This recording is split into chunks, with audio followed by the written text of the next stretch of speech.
오늘은 이제 자녀와의 대화를 어떻게 할 건가, 도대체 우리는 왜 대화가 안 되나, 이런 얘기를 할 거예요.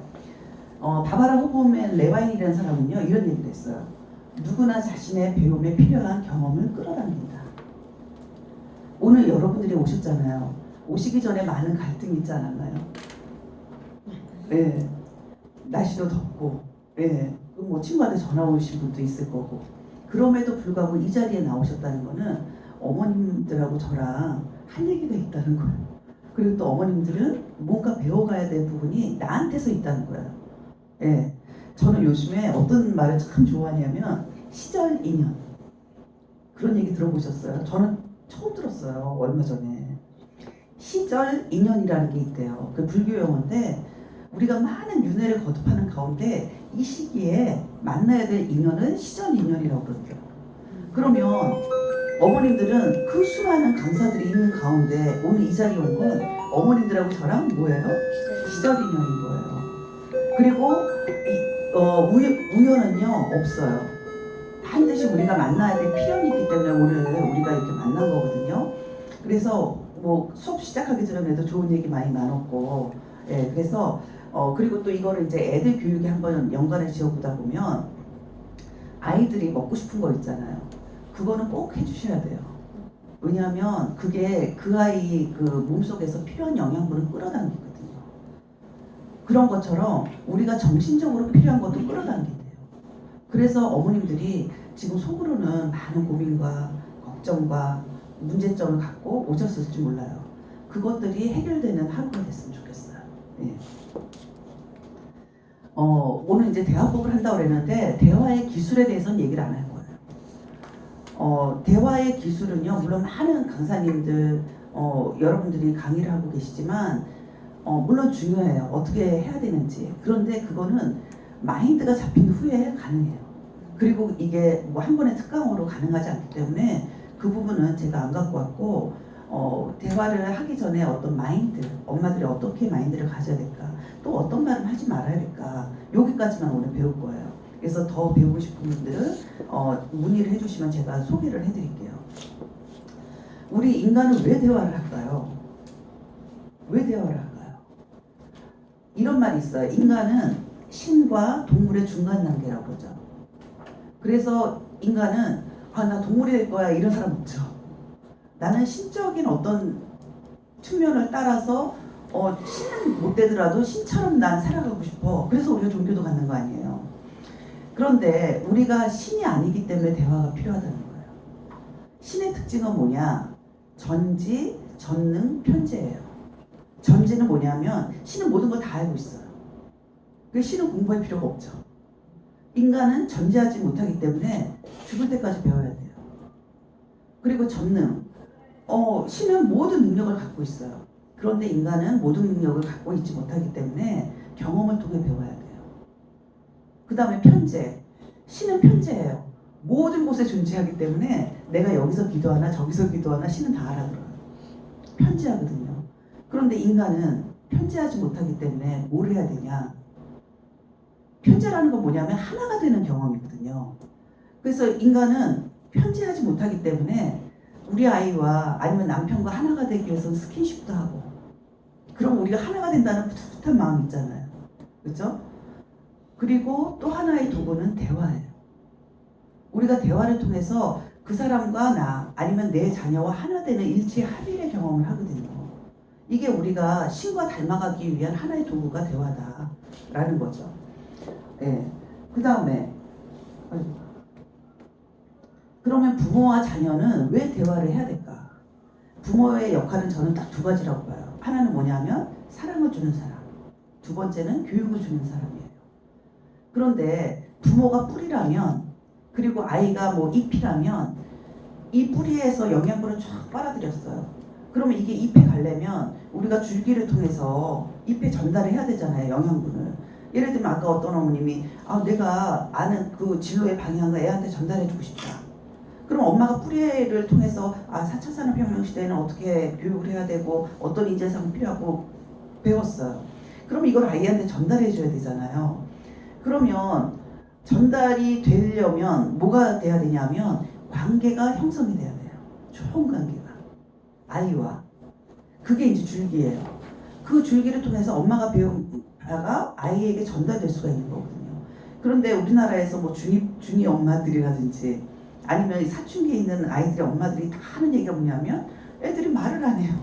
대화를 하자면 방문을 닫고 아니면 그냥 잠을 자던가 아니 심지어는 뭐 집을 나가기도 해요. 이런 거죠. 그러니까 이게 뭐냐 하면 그렇게 얘기를 하는 엄마의 그 이전의 과거는 제가 미루어 짐작컨대 아이와 좋은 관계가 형성이 안 돼 있었구나. 좋은 관계가 형성이 되면요, 애가 뭐 대학생이 돼도 직장인이 돼도 대화를 해요. 저 같은 경우는 제가 제 책에도 쓰고 제가 유튜브에도 이제 얘기를 했는데 제가 어느 그 곳에 가서 강의를 하는데 제가 그 전날 아이랑 새벽 6시까지 대화를 하고 왔거든요. 그래서 첫 멘트가 아유 어머니 죄송해요. 제가 6시까지 아들들하고 대화를 하다가 조금 피곤하네요. 이렇게 멘트를 했어요. 그랬더니 저쪽 뒤에 앉아있는 엄마가 뭐라고 그러냐면 아 선생님 저는 어디에서 온 누군데요. 저도 아들이 둘이고 어머님도 아들이 둘인데 선생님도 아들이 둘인데 왜 선생님은 아들하고 대화를 하고 저는 못할까요?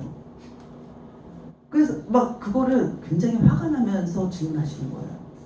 화를 내시면서. 그래서 저는 좀 당황스러웠어요.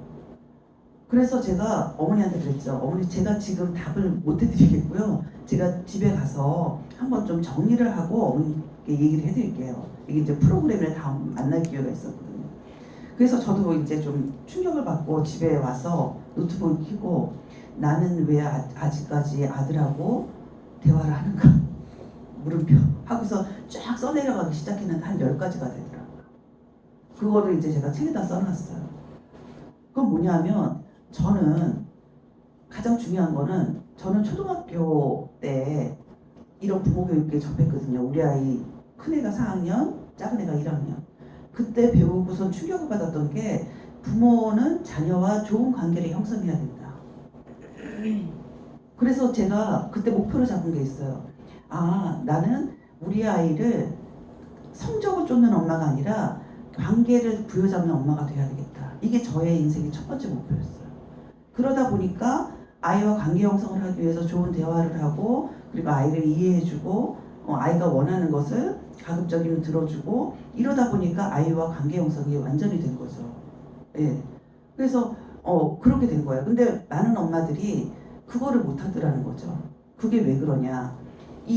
그 아이에게 전달해주고 싶은 그 사랑과 교육이 관계 형성이 안 되면 전달이 안 된다는 게 문제예요. 예. 그래서 이 대화는 그 좋은 관계 형성을 해주는 도구다. 엄마의 사랑을 전달할 수 있는 대화, 그리고 엄마의 교육을 전달할 수 있는 대화. 이거를 통해서 아이들이 엄마의 사랑과 교육을 받을 수 있는 하나의 도구라는 거예요. 예. 그래서 아이들이 이렇게 부모와 관계가 잘 맺어지면요, 아이가 병도 안 걸려요. 병도 안 걸려요. 왜? 우리 몸의 병은요, 뭔가에 막히는 데서 오는 게 병이거든요. 예. 아까 그 교장선생님께서 그러셨죠. 여름방학 때는, 어머니 이쪽으로 오실래요? 여름방학 때는 쉬어라, 쉬게 해라. 애들 쉴 준비 하셨어요? 늘 쉬고 있어요. 엄마 생각에 쉬는 거 아닌가? 예. 쉰다는 게 굉장히 중요해요. 그래서 제가 또 그 책 중에 굉장히 감명을 받은 책이 있어요. 피로사회, 한병철 교수의 피로사회라는 책이 굉장히 얇아요. 1시간이면 읽어. 그런데 그 책에 뭐라고 나와 있냐면 시대에 따라 시대마다 그 시대를 대표하는 병이 있다는 거예요. 그래서 세균이 창궐해서 세균에 의한 병의 시대가 있고 이거는 항생제가 개발되면서 종식을 했대요. 패스트 같은 거 지금 없잖아요. 그렇죠? 세균에 의한 거. 그 다음은 박테리아에 의한 병이 있는데 이것은 면역 계통에 그 개발이 되면서 또 종식이 됐대요. 그런데 지금 이 현 시대의 질병은 뭐냐? 경색성 질병이라는 거예요. 경색성. 이 경색이 뭐냐? 막히는 데서 오는 질병이라는 거예요. 동맥경화. 그죠? 그 다음에 자폐, 이런 병들. 이런 병들은 막힘에서 오는 병들이거든요. 그런데 이 한병철 교수가 너무 훌륭하고 너무 매력적이고 저의 이 뭐랄까 정신을 뒤흔들 만한 해결을 얘기를 하더라고요. 이처럼 경색성 질병의 유일한 해결책은 깊은 심심함이래요. 깊은 심심함. 너무 멋있지 않아요? 깊은 심심함? 심심함도 아니고 깊은 심심함. 드디어 여러분들의 자녀가 얼마 안 있으면 그 깊은 심심함을 통해서 뭔가 막힌 게 뚫리는, 네, 그 거를 경험할 수 있는 기회가 오는데 어떤 엄마는 아유 영어는 어디 보내야지, 수학은 어디 보내야지 이러고 있으면 제가 그 독이 되는 부모 득이 되는 부모에서 말한 독친이 되는 거야. 독이 되는 부모가 되는 거야. 독이 되는 부모가 되면 어떻게 되냐, 아이가 아파요. 그래서 질병 이득이라는 걸 취해요. 괜히 감기에 걸리는 거야. 시험 때 괜히 막 콜록콜록하고 머리가 아프고 그러면 시험 때 그러면 엄마가 조금 쉬라고 그러죠. 이게 질병 이득이에요. 질병을 내가 일부러 얻음으로써 이득을 취해. 예, 이게 질병 이득이고 심지어는 진짜 병도 걸려요. 그리고 어머님들이 만약에 독친이 돼서 아이들에게 뭔가를 막히겠다, 스트레스 주면 아유 막 치잖아요. 이게 왜 그래? 여기가 막히니까 치는 거거든요. 그리고 머리 아프고 이렇게 되면 아이들이 40년 50년 후에 어떻게 되냐, 암에 걸려요. 그런데 이 암에 걸리는 원인이 어떻게 됐을까요? 어렸을 때부터 지속적으로 받아오던 스트레스, 그리고 그 스트레스를 통해서 세상을 바라보는 눈이 부정적이고 비판적으로 보게 되면 자기가 모든 사람을 관계를 해도 거기에서 부정적인 그 마음을 자기가 갖게 되는 거예요. 행복한 것을 봐도 자기는 불행하다고 생각해. 이렇게 되면 암에 걸리는 거예요. 그럼 그거의 원인이 누구였을까? 나를 그토록 사랑한다고 했던 엄마였을 가능성이 굉장히 높은 거죠. 그런데 우리는 그 엄마의 교육과 그 나중에 4, 50년 후에 걸리는 우리 자녀의 암에 상관관계를 모르는 이유가 뭐냐면 시간이 너무 길어. 그리고 또 독이 되는 부모의 특징은 뭐냐면 남 탓을 하기 때문에 우리 아이가 암에 걸렸을 때 누구 탓을 해요? 며느리 탓을 하고 사위 탓을 하죠. 얘가 얘를 만나서 이렇게 암에 걸렸어. 이렇게 되는 거죠. 그러나 특친들은 모든 게 나의 책임이라고 생각을 하기 때문에 우리 아이가 아팠을 때 내가 요새 뭐 생각을 잘못한 게 있나? 저는 그래요. 저는 우리 아이가 아팠거나 아니면 제가 조금 아프다 아니면 집안에 무슨 우환이 있다 이러면 저를 돌아봐요. 내가 요즘에 어떤 마음을 펼쳤을까? 왜냐하면 우리 한 사람 한 사람들은 에너지거든요. 그래 아우라라는 거 있잖아요. 우리가 아우라가 서로가 못 보잖아요. 근데 신은 보이잖아요. 그래서 십자가나 뭐 이렇게 성모상 뒤에는 그 아우라, 또 불상 뒤에는 광배 같은 걸 통해서 그들의 아우라를 이렇게 보이게 하잖아요. 우리가 그 아우라가 없는 거는 우리가 신처럼 순수하고 깨끗한 마음을 갖지 못했기 때문에 그 빛이 파장이 안 나오는 거거든요.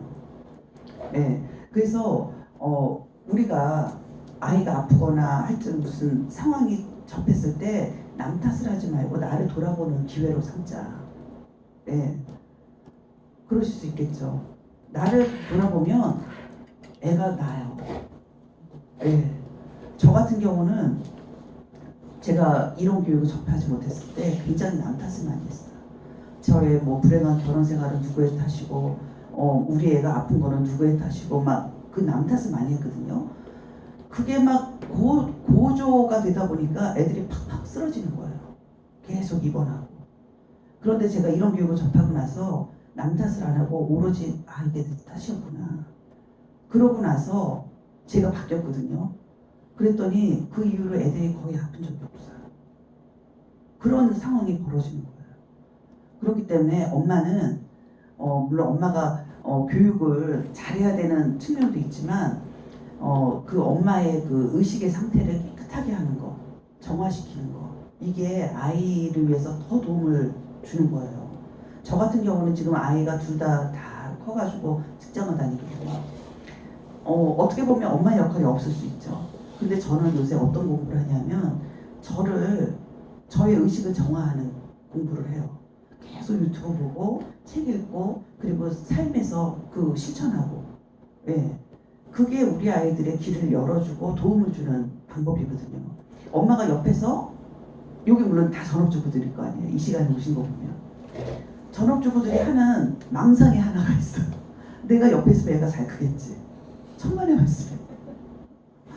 예, 엄마가 바라야 옆에 있을 때 잘 커요. 근데 엄마가 욕심이 가득하고, 그쵸? 우리 반 누구보다 이겨야 되고 이런 마음 갖고 얘를 더 잘 키우려고 옆에 있으면 애가 어떻게 되냐, 경쟁심이 고조되고, 그래서 내 친구를 친구로 보지 않고 적으로 보고, 이렇게 되면 에어비앤비 사장처럼 안 되는 거예요.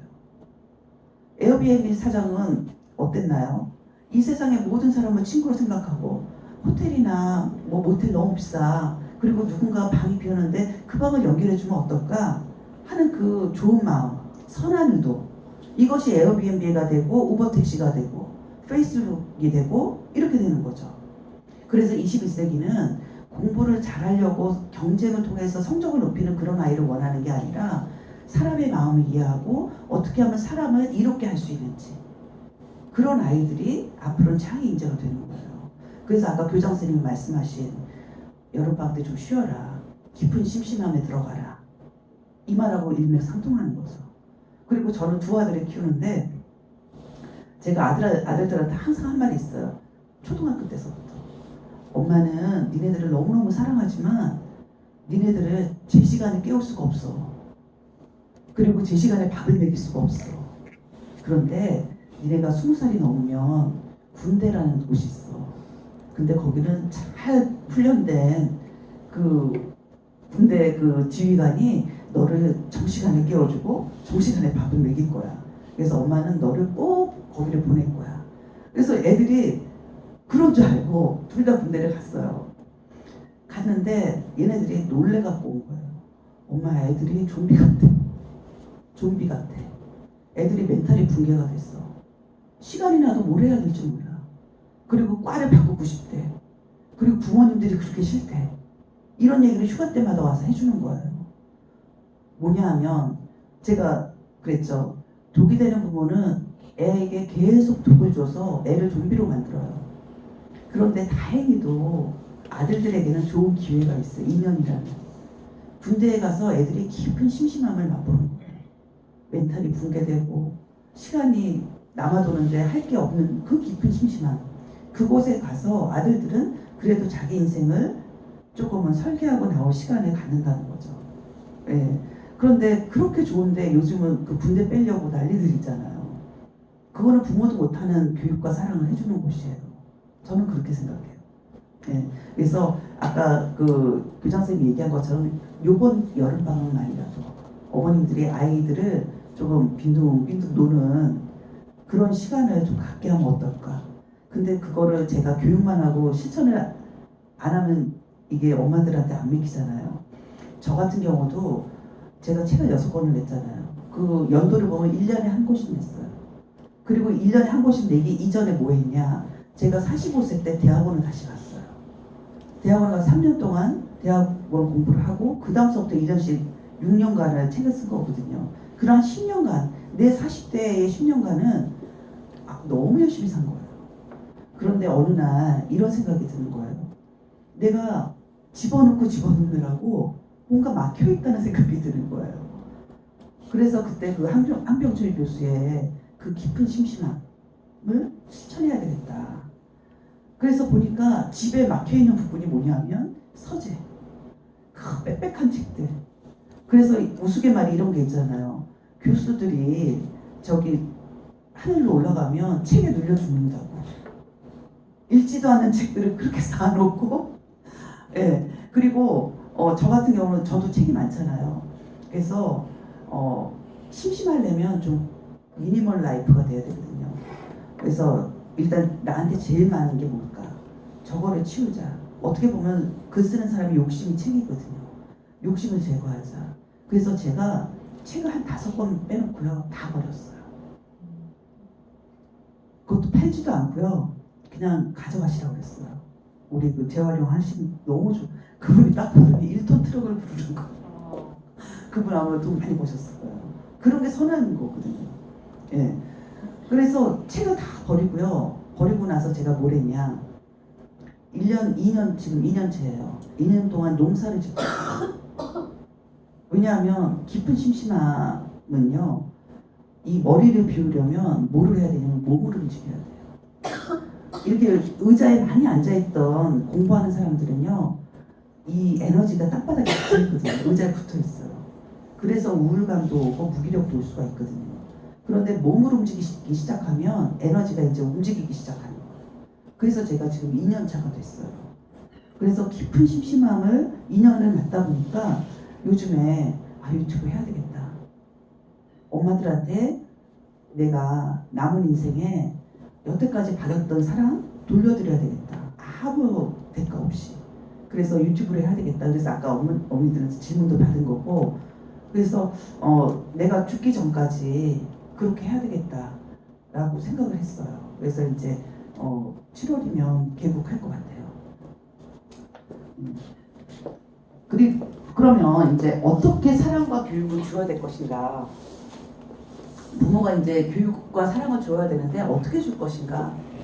제대로 주어야 된다는 거죠. 제대로 주어야 하는데 그 사랑의 두 종류가 있어요. 조건적인 사랑과 무조건적인 사랑입니다. 여러분들은 애들한테 조건적인 사랑을 주는 것 같아요? 무조건적인 사랑을 주는 것 같아요? 그때 달라요. 이러면 뭐냐면 일관성이 없는 거거든요. 그러면 애가 헷갈려요. 그래서 아이가 어떻게 되냐? 일관성이 없는 아이가 돼요. 네. 다른 어머니도 어떠세요? 조건적인 사랑을 주시는 것 같아요? 무조건적인 사랑을 주시는 것 같아요? 조건적인 사랑. 네. 조건적인 사랑을 주게 되면 그럼 조건적인 사랑이 어떤 건가도 궁금하시죠? 네. 그리고 이제 교육의 종류도 공심에 의한 교육이 있어요. 그리고 사심에 의한 교육이 있어요. 그래서 그거를 한번 좀 살펴볼게요. 일단 조건적인 사랑이라고 하셨으니까 조건적인 사랑이 어떤 거냐? 엄마가 원하는 사랑을 줘요. 아이는 원치 않는데 엄마가 원하는 사랑을 줘요. 아이는 영어학원 가기 싫은데 영어학원 가라고 사랑을 주는 거예요. 엄마는 사랑으로 알아요. 물론 사랑이죠. 그런데 그 앞에 조건적이라는 게 들죠. 왜냐하면 엄마도 사랑이죠. 내가 한정된 자원을 그 아이를 위해서 돈을 투자를 하면서 보내잖아요. 거기다 뭐 간식도 싸줘야 되고 뭐 이러잖아요. 그런데 아이들은 가면서도 툴툴거리고 가면 졸거나 갔다 와도 뭐 배운 게 없거나. 이건 뭐냐면 엄마가 정말 무조건적인 사랑을 하면요. 애들이 감동을 해요. 그러니까 이런 거죠. 만약에 엄마가 진짜 학원 보낼 돈이 없는데 정말 필요하다고 생각해. 그리고 애도 너무너무 간절하게 원해. 그러니까 애가 원하니까 엄마가 나가서 허드렛 일이라도 해가지고 정말 학원비를 갖다가 매달도 못 보내고 요번 한 달만 가보자. 그래가 줬어. 그러면 똑같은 사교육을 해도 걔는 무조건적인 사랑을 받으면서 사교육을 하는 거예요. 그런 아이들은 학원 가가지고 선생님이 하는 말을 다 씹어먹죠. 왜? 엄마의 피니까. 그럴 때 무조건적인 사랑을 받으면서 아이들은 커가는 거예요. 사랑을 흠뻑 받는 거죠. 그런데 조건적인 사랑은 엄마가 원하는 사랑을 준다. 이거를 저는 어떻게 생각하냐면 불순물이라고 생각해요. 의도가 있어. 의도. 우리가 동맥경화가 이 불순물이 껴서 생기는 병이잖아요. 이게 끼다 하면 어느 날 확 막혀. 그러면 돌연사. 그럼 애들도 이런 엄마의 의도, 불순물이 있는 의도를 계속 받다 보면 막 너무너무 나한테는 영어가 안 맞는데 수학이 안 맞는데 다니다 보면 너무 싫은 거죠. 그래서 아까처럼 뭐 질병이 이득에 걸린다든지 아니면 뭐 집을 나간다든지 심지어는 죽기까지 하는 거죠. 그래서 이 조건적인 사랑은 조건이 이제 엄마가 원하는 사랑을 주는 거다. 두 번째, 시간이 가장 적게 드는 방법을 주는 게 조건적인 사랑이에요. 어머님들이 만약에 영어를 애가 모르면 엄마가 영어를 배워서 애를 가르치는 경우도 있죠. 그게 시간이 많이 들까요? 아니면 돈을 벌어서 그냥 학원비 내주는 게 많이 들까요? 시간이.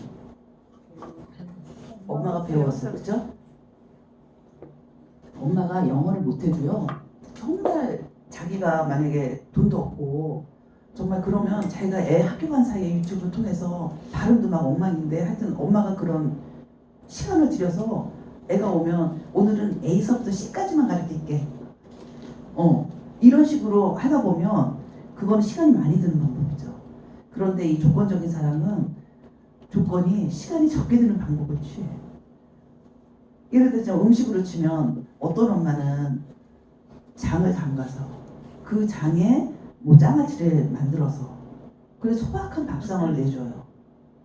그런데 어떤 엄마는 학원 가야지 그러면서 오늘 빨리 라면 먹고 빨리 가.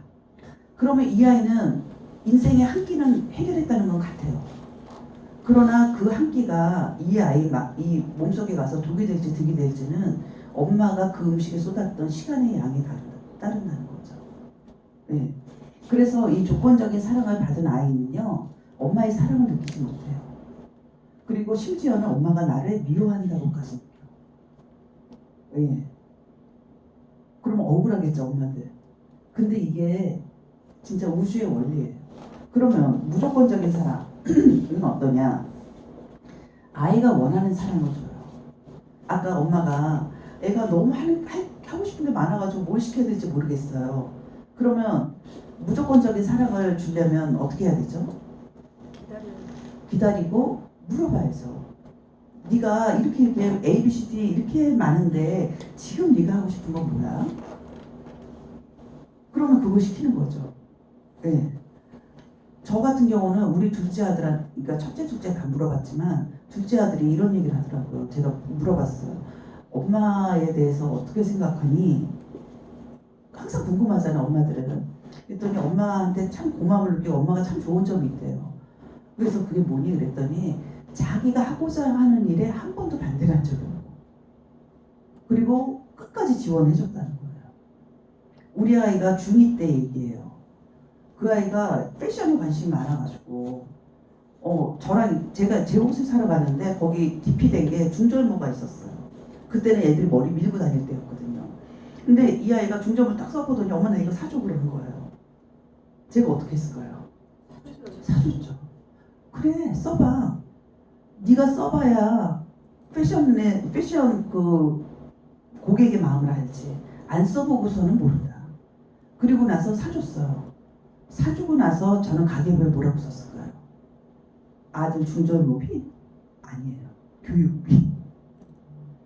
그러니까 어머님들이 돈 쓰는 거에 대한 패러다임도 바꿔야 돼요. 내 아이 진로에 필요한 거면 그건 교육비예요. 네. 그래서 저는 아이가 원하는 걸 다 해줬어요. 그리고 그거에 어떤 이론적인 근거가 있었어요. 뭐냐면 아이들은요 자기가 좋아하는 거 할 때 뇌가 바뀌어요. 우리가 뉴런을 연결하는 게 그 축색돌기라는 거거든요. 뉴런과 뉴런 사이래. 그쵸? 시냅스. 근데 그 축색돌기가 뭔가를 몰두할 때 미엘린이 형성이 돼요. 막이. 그래서 그게 두꺼워져요. 지방층이 끼면서. 근데 그거는 어떤 효과가 있냐? 시냅스에서 시냅스로 정보가 전달될 때 굉장히 많은 양이 빨리 전달되는 특징이 있어요.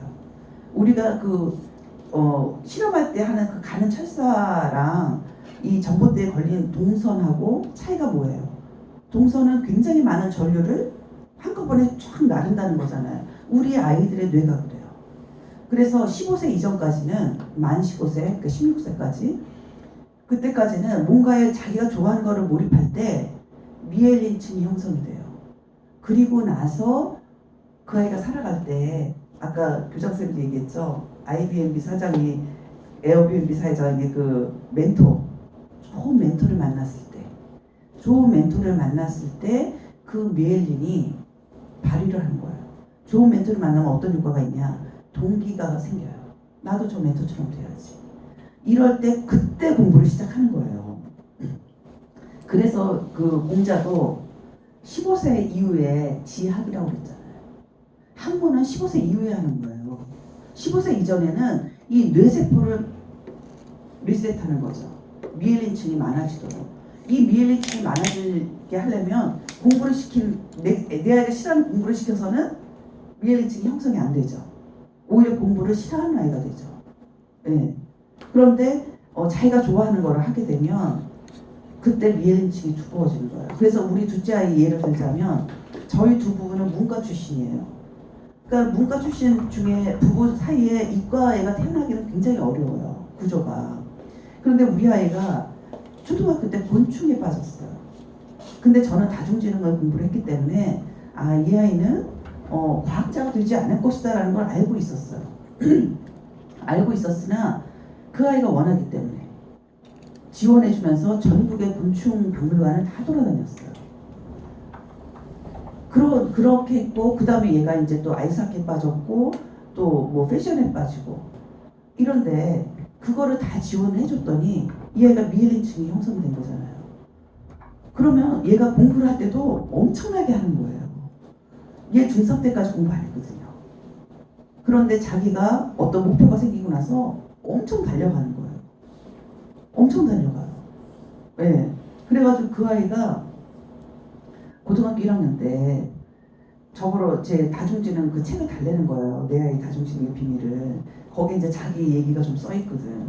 그래서 얘가 왜 그걸 달래나? 그러면서 어디다가 그 책 속에다가 뭔가 봉투를 넣고 저보러 이거를 우체국에 가서 붙여달라는 거예요. 그래가지고 이제 애가 학교 간 다음에 제가 그 차마 열어보지 못할 거를 열어본 거죠. 도대체 여기에다 뭘 넣길래 내 책을 달래나? 또 여기를 왜 보내려고 하나? 그 열어봤더니 고1 때 자기소개서와 이력서가 들어있더라고요. 자기가 일하고 싶은 그 패션회사 사장한테 보내는 거야. 고1이 자기 이력이 뭐가 있겠어요. 어디 중학교 졸업, 어느 초등학교 졸업. 근데 자기소개서에서는 자기는 이 패션을 위해서 잠을 안 자고 밤새 생각을 한다는 거야. 걸어가면서 생각을 하고, 예. 그러면서 그 회사에 자기가 들어가면 이런 일을 할 거고, 이런 브랜드로 성장을 시킬 거고, 이런 거를 써놓은 거예요. 근데 그걸 읽고 나는데 애를 학교 보내고 나서 울컥한 거예요. 얘를 도와줘야 되겠다. 내가 차마 이걸 우체통에다 넣을 수가 없겠더라고요. 그래서 제가 그거 어떻게 했어요? 그걸 갖고 찾아갔어, 사장님한테.